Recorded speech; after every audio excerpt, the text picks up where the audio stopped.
বাংলাদেশ প্রকৃতপক্ষে একটি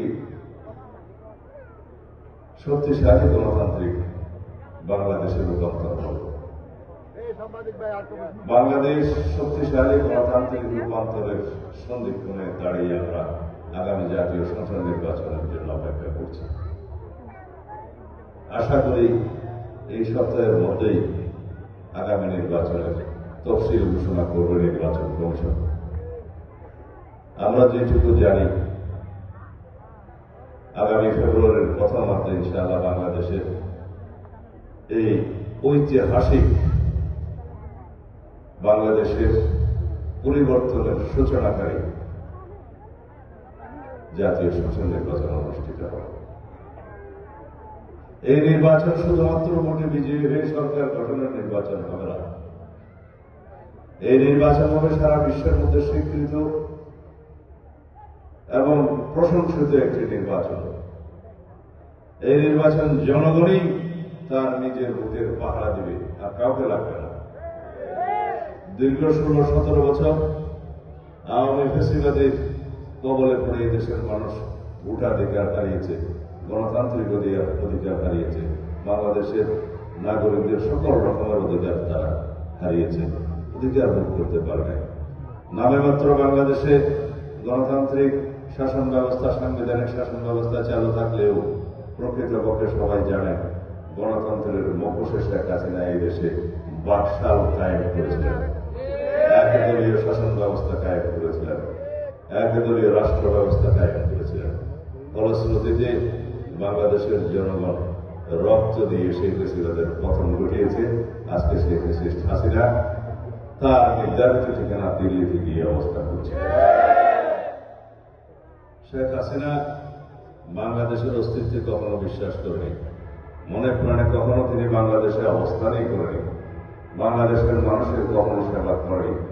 তারা শুধু সেবাদাস হিসাবে এবং একটি পার্শ্ববর্তী দেশের সেবাদাস হিসাবে বাংলাদেশে তারা ক্ষমতায় অধিষ্ঠিত ছিল এই দেশের সম্পদ পাচার করার জন্য, এই দেশকে করত রাজ্যে পরিণত করার জন্য। সেটা বাংলাদেশের মানুষ দেখেছে, প্রমাণিত হয়েছে এবং গণঅভ্যুত্থানের মাধ্যমে পলায়ন করার পর শেখ হাসিনা নিজেই প্রমাণ করলেন তিনি এই দেশের কেউই ছিল না। ফ্যাসিবাদী সরকার, আওয়ামী বাকশালী সরকার, ফ্যাসিস্ট হাসিনা আমাকে হত্যার উদ্দেশ্যে গুম করেছিলেন। আপনারা দোয়া করেছিলেন, রোজা রেখেছিলেন, নামাজ পড়ে দোয়া করেছিলেন। আমার মা বোনেরা, ভাই বন্ধুরা, এই দেশের সকল জনগণ, আল্লাহ আমাকে বাঁচিয়ে রেখেছে।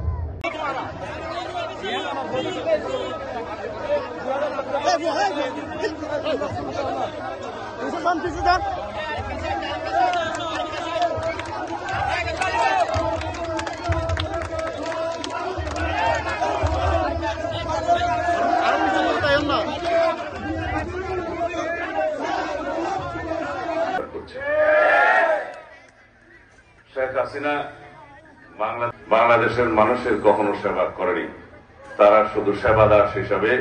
অনেক উন্নয়ন হয়েছে, স্কুলের প্রতিষ্ঠা হলে এসব ইতিহাসের আমি নামটাই পাল্টে দেওয়া হয়। এটা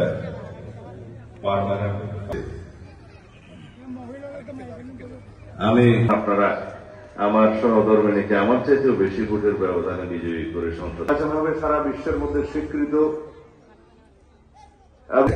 বাংলাদেশের আওয়ামী লীগকে পরিত্যাগ করে দেশের সকল মানুষ, সকল জনগোষ্ঠী, সকল ভাষাভাষী, সকল সংস্কৃতি, এটাই আমাদের কামনা।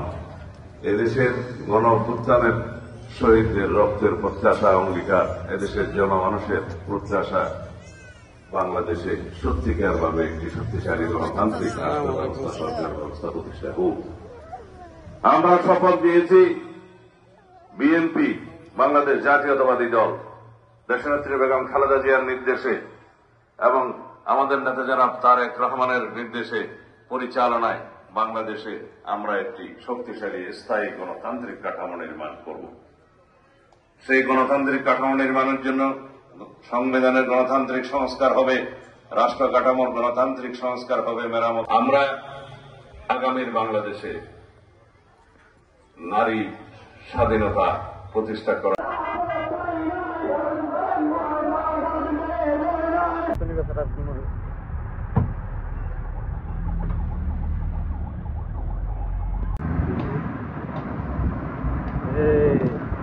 È troppato,